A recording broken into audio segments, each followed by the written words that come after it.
just come in here. Yep. So really interesting panel discussion. Your call to action, we need action now. But summarise your input in a bit more of an eloquent manner, please, because it's fascinating. Well, we know that we have over-abstracted rivers, and we have a real problem with water security, not just food security, but water security in this country. We have very low resilience to drought. We're at risk of flooding, as we've seen the last 2 winters, and I believe that proper multifunctional water storage can solve many of these issues and really enable what we've been talking about today is about managing water levels. And sometimes we need a direct example. Can you give that example and also the positive financial implications of a similar system that you've seen in Portugal? The example that we saw in Portugal, although the scale was huge in terms of that, the fact that the government recovered all of their costs from tax revenue growth alone, wait for this, before construction was finished.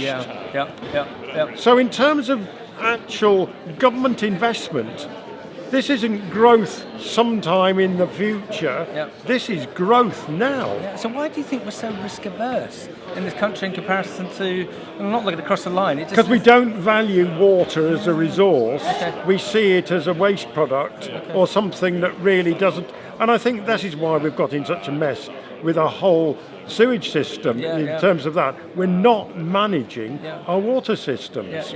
And even in infrastructure, someone earlier today said we should have, instead of putting 80 billion into HS2, we should have put it into electrical infrastructure, but that would have allowed more solar and wind turbines. But it feels like we've got a number of projects like this, like the example in Portugal provided all the renewable energy through hydroelectric for that. Now, you couldn't do that within the fens, but a large amount of the water that comes into the fens comes from outside. It's not that we can't do it, that we just don't seem to have the will.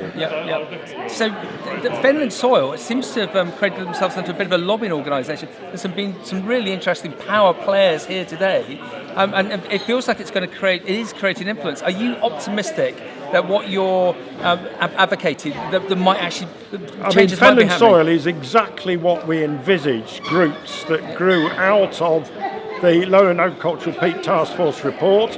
It was actually created at the same time as we were compiling the report.